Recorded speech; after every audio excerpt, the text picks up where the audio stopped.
సారలమ్మ జాతరకు వెళ్లే భక్తుల కోసం రవాణా శాఖ ఆధ్వర్యంలో 4000 ఆర్టీసీ బస్సులను ఏర్పాటు చేసినట్లు కరీంనగర్లో మంత్రి పొన్నం ప్రభాకర్ తెలిపారు. ఉత్తర తెలంగాణలోని 51 కేంద్రాల నుండి బస్సులు నడుస్తాయని భక్తులు సురక్షితమైన ఆర్టీసీ ప్రయాణాన్ని ఎంచుకోవాలని కోరారు.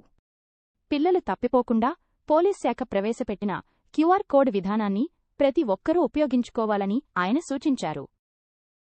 పోయేవాళ్ళు తప్పకుండా ఆ పిల్లలకు ఒక క్యూఆర్ కోడ్ గల టైని వాళ్ళు చేయికి వేసినట్టయితే ఎక్కడైనా మిస్ అయినా కూడా మరి పోలీస్ శాఖ అది రూపొందించింది, దాన్ని వినియోగించుకోవాలని కోరుతాను. రవాణా శాఖల బస్సు మాత్రమే గద్దెల దగ్గర దాకా పోగలుగుతుంది.